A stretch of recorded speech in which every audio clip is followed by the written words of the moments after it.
Pregunta número 27.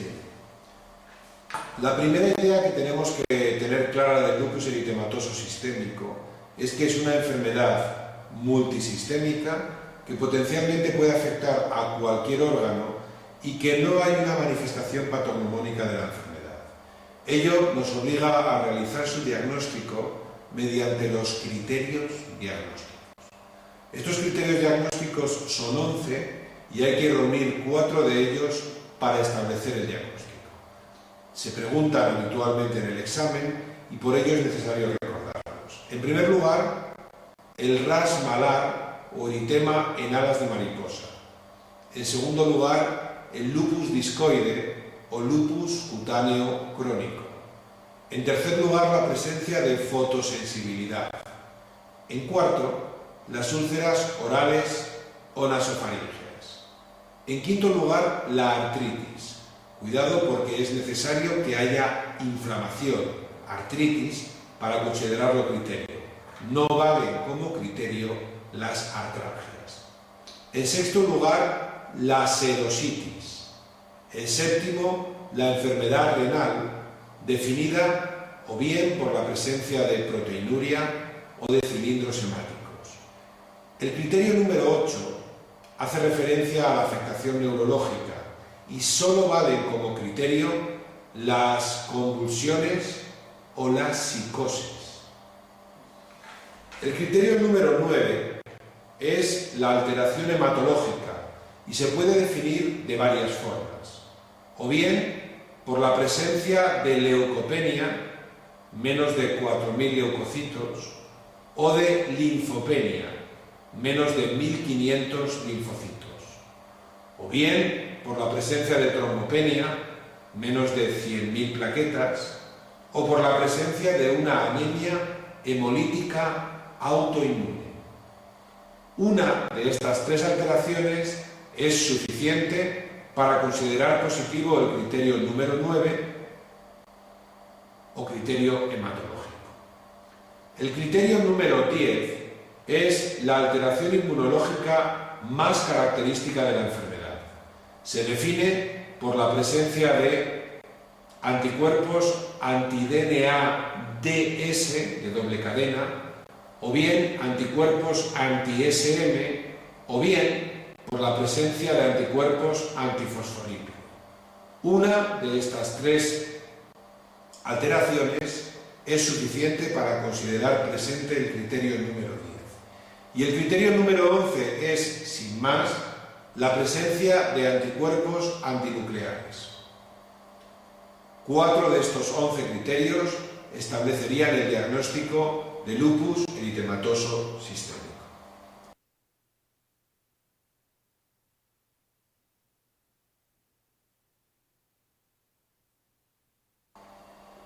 Pregunta número 28. Aunque desconocemos la etiología concreta del lupus eritematoso sistémico, hay varios datos a propósito de la enfermedad que permiten establecer una teoría etiopatogénica. No cabe duda de que hay una predisposición genética a padecer la enfermedad. Prueba de ello es el hecho de que haya diferentes incidencias en diferentes razas. En Estados Unidos ya hace muchos años que han podido comprobar que la enfermedad es más común en la población asiática, hispana, en la raza negra, que en los anglosajones.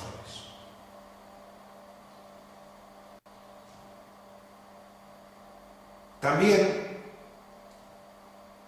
la enfermedad tiene una prevalencia no muy elevada, de entre 15 y 40 casos por 100.000 habitantes. Y sin embargo, el riesgo que tiene un familiar de primer grado de una paciente con lupus de padecer la enfermedad es muchísimo más elevado, de en torno al 10%. Además, hay un aumento de concordancia de la enfermedad en gemelos monocigóticos y además hay diferentes manifestaciones clínicas que se asocian a diferentes haplotipos del sistema HLA.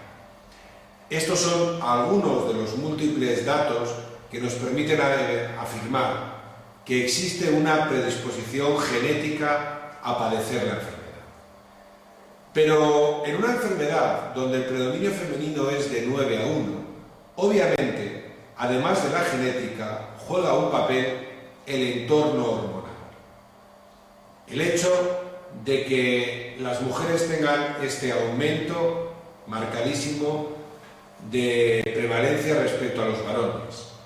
El hecho de que en los varones con un Klinefelter sea más común que en los varones sanos la aparición de la enfermedad, o el hecho de que haya brotes de la enfermedad después del puerperio, durante el puerperio, nos hace pensar que el entorno estrogénico juega un papel favorecedor en la aparición de la enfermedad.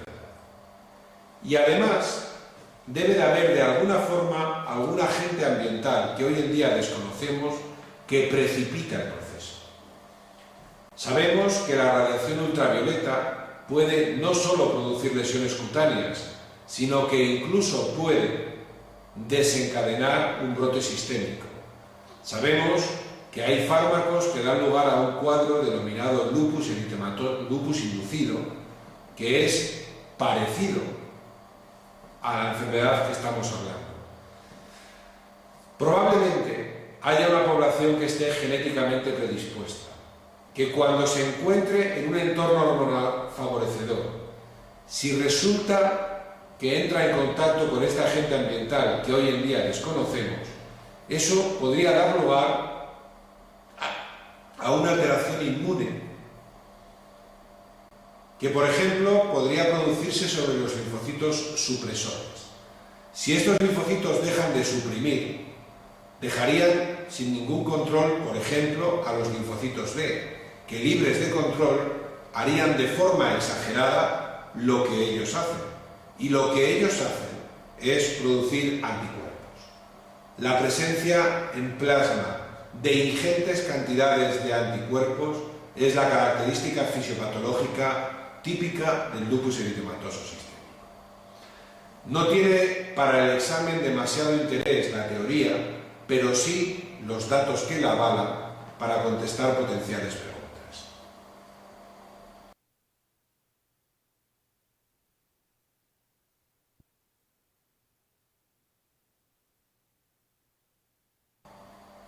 Pregunta número 29. Ya hemos comentado que el lupus es una enfermedad multisistémica y que puede afectar prácticamente a cualquier órgano. Es prácticamente constante la presencia en estas pacientes de sintomatología sistémica inespecífica como son la astenia, la anorexia, las náuseas o, por ejemplo, la febrícula.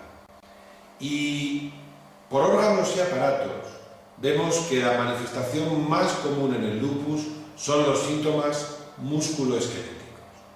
Prácticamente todos los pacientes tienen manifestaciones musculoesqueléticas, habitualmente en forma de artralgias o mialgias. El 60% de las pacientes llegan a tener no solo artralgias, sino además inflamación.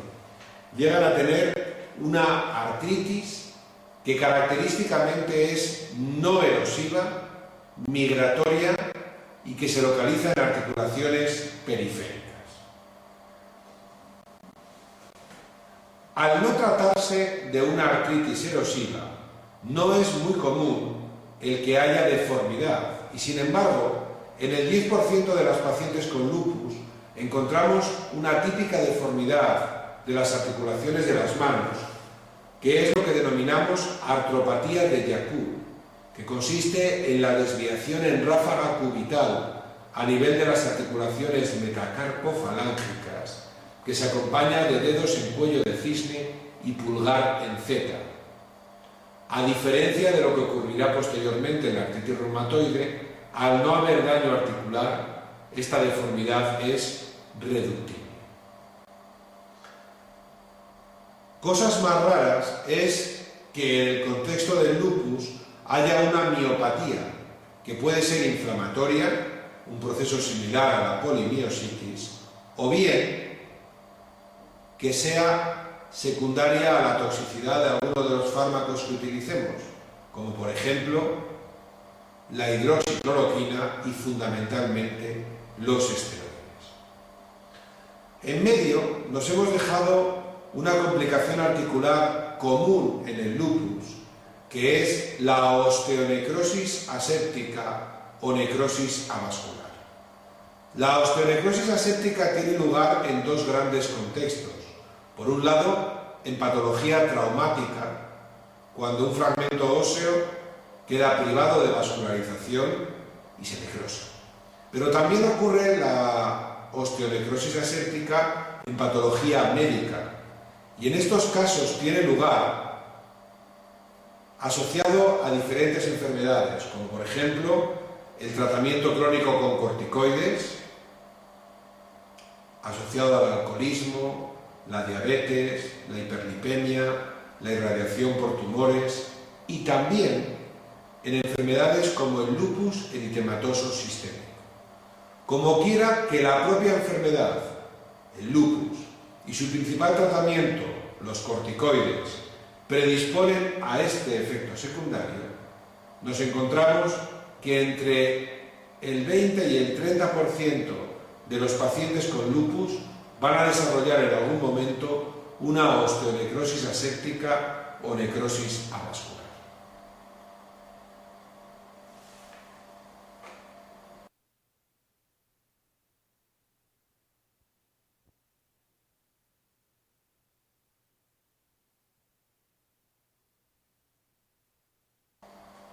Pregunta número 30. El 80% de los pacientes con lupus tienen lesiones cutáneas. Estas lesiones cutáneas podríamos de entrada dividirlas en dos grandes grupos. Por un lado, lesiones cutáneas que aparecen en el lupus, pero que también lo hacen en otras situaciones y que por lo tanto vamos a denominarlas lesiones cutáneas inespecíficas. Incluirían las úlceras orales, la fotosensibilidad, la alopecia, las telangiectasias, la paniculitis, la púrpura palpable. Sí, son lesiones que aparecen, pero como no lo hacen exclusivamente en el lupus, son inespecíficas. Nos interesan más las lesiones cutáneas que aparecen únicamente en el contexto del lupus y a las que llamamos por lo ello específicas y que a su vez subdividimos en agudas, subagudas y crónicas. Las lesiones cutáneas agudas son lesiones eritematosas sobreelevadas desencadenadas a menudo por la exposición a la luz solar y cuyo principal ejemplo lo constituye el ras malar o eritema en alas de mariposa. En lo puramente cutáneo, las lesiones agudas desaparecen con tan solo evitar la exposición a la luz solar y por ello no tienen demasiada trascendencia clínica a nivel cutáneo. Su problema es que son las lesiones cutáneas que acompañan a las manifestaciones viscerales graves y de ahí su importancia. Son las más habituales y aparecen en el 50% de los pacientes. Las lesiones cutáneas subagudas también se denominan lupus anular policíclico. Aparecen en el 10% de los casos y lo hacen sobre todo favorecidas por la exposición a la luz solar en áreas como el escote o la cara de extensión de los brazos. Tienen un área sobreelevada, periférica, y en el centro lo que predomina es la descamación. Cuando esta descamación es muy marcada, la denominamos lupus psoriasiforme. Estas lesiones aparecen acompañando a manifestaciones como la artritis persistente, la astenia, y no acompañan a manifestaciones viscerales. Por ello, la opción 1 es incorrecta. Finalmente, las lesiones cutáneas crónicas son denominadas también lupus discoide. Aparecen en cualquier localización, pero sobre todo en la cara y en el cuero cabelludo, y constan de una zona eritematosa periférica sobrelevada y en el centro lo que nos vamos a encontrar es atrofia. Por eso, estas lesiones cuando curan dejan cicatriz. El concepto más importante de entender en relación al lupus discoide es que en el 95% de los casos el lupus discoide es un problema exclusivamente cutáneo, que no se acompaña de otros 3 criterios que permitan establecer el diagnóstico de lupus eritematoso sistémico. En el 5% de los casos restantes forma parte de la entidad que hemos descrito y que estamos describiendo como lupus eritematoso sistémico.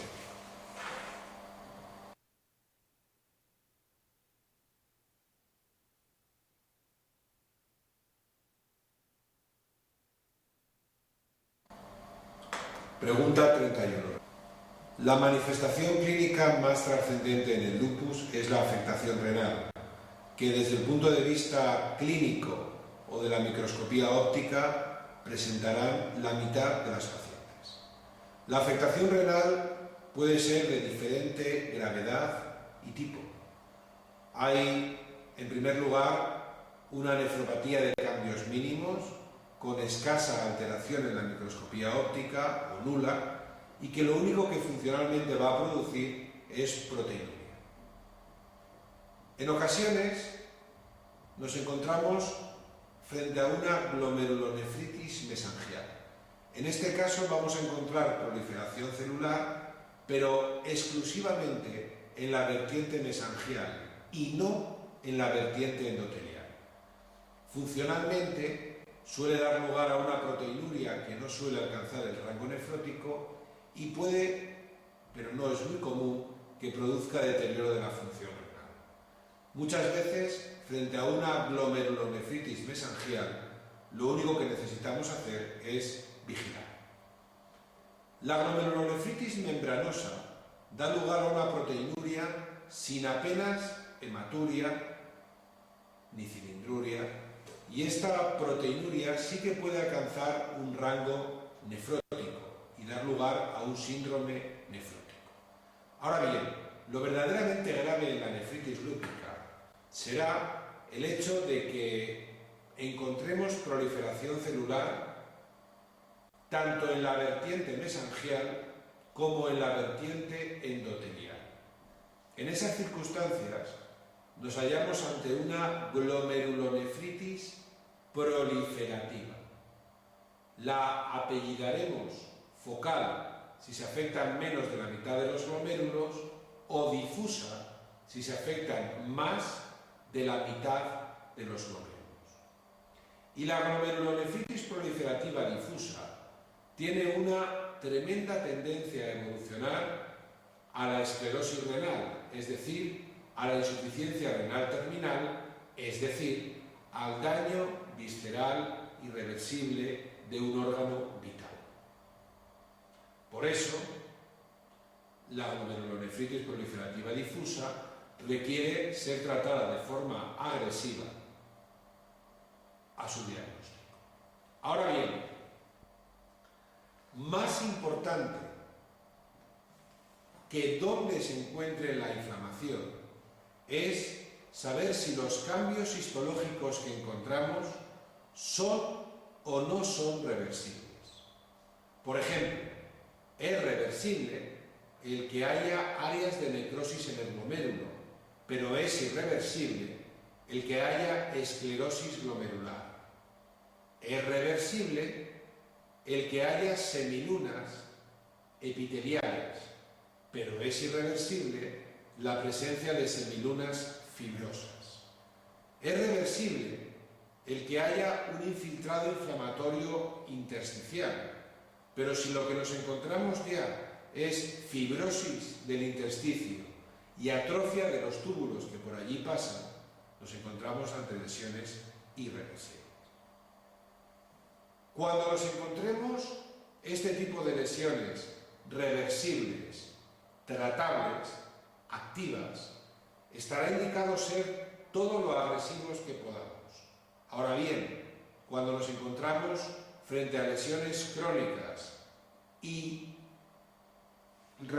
irreversibles, lo mejor que podemos ofrecer a la enferma es tratar exclusivamente lo extrarrenal, porque el riñón, hagamos lo que hagamos, va a evolucionar a la insuficiencia renal terminal y no va a responder al tratamiento.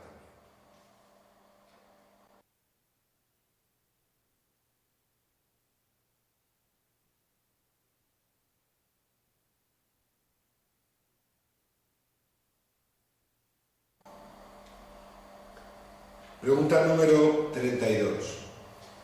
Ya hemos comentado que el lupus se caracteriza fisiopatológicamente por la presencia de ingentes cantidades de autoanticuerpos. La mayoría de los anticuerpos que vamos a detectar son anticuerpos antinucleares, diferentes especificidades de anticuerpos antinucleares. La presencia genéricamente de anticuerpos antinucleares se produce en el 98% de los pacientes, de las pacientes con lupus, es decir, en la inmensa mayoría.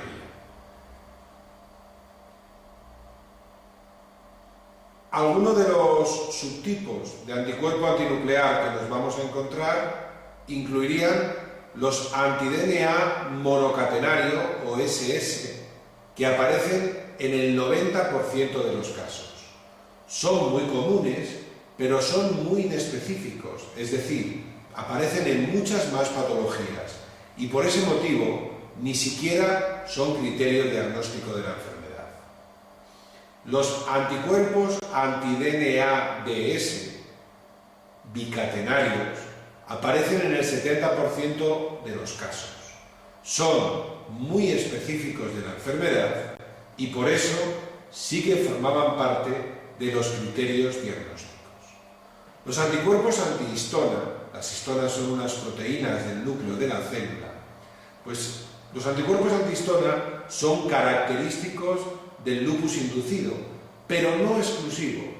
También aparecen en el lupus espontáneo y podemos encontrarlos en el 70% de los casos. Los anticuerpos antifosfolípido de los que ya hemos hablado no son un anticuerpo antinuclear, obviamente, y aparecen en la mitad de los pacientes. Los anticuerpos anti-SM son también muy específicos de la enfermedad. Aparecen en el 30% de los casos y en ocasiones en el examen han cuestionado, señale cuál de los siguientes autoanticuerpos es más específico de la enfermedad, incluyendo o bien el anti-DNA-DS o bien el anti-SM. Y había que señalar como correcto el que incluyeran de los dos. Cuando un año se incluyeron los dos, se consideró más específico el anti-SM, porque aparece probablemente en menos casos. Los anticuerpos anti-RO, también denominado anti-SSA, y anti-LA, también denominados anti-SSB, de donde son característicos es del síndrome de Sjögren, pero también aparecen en el lupus y lo hacen en un 25% los anti-RO y en un 10% aproximadamente los anti-LA.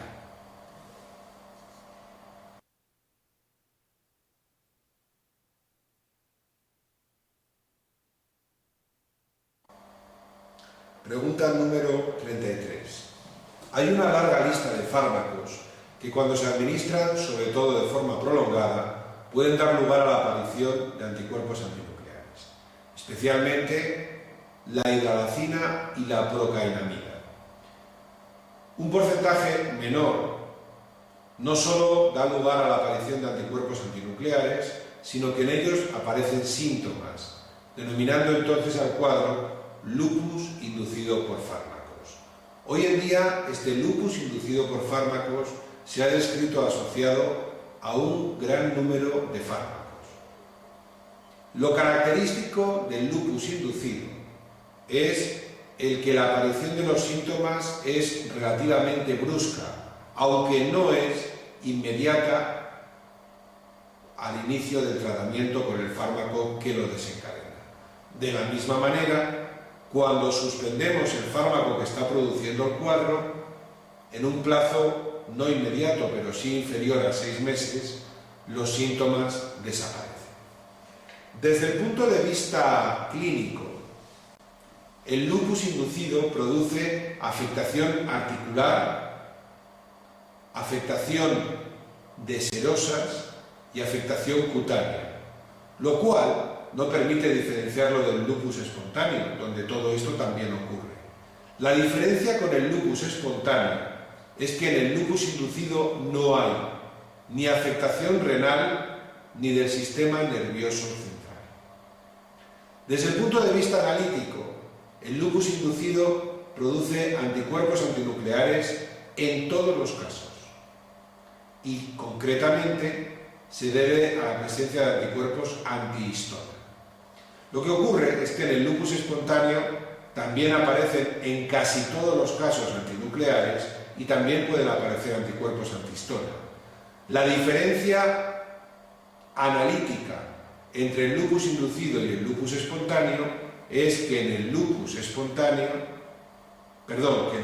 inducido nunca aparecen ni anticuerpos anti-DNA de doble cadena ni anticuerpos anti-SM. Desde el punto de vista epidemiológico, la principal diferencia radica en que no hay predominio sexual, que tan marcado resultaba en el lupus espontáneo, y que en vez de asociarse al HLA de R3, se asocia al HLA de R4. Por lo tanto, lo que esperamos encontrar de lo que proponen en la pregunta es la serositis, y nada más.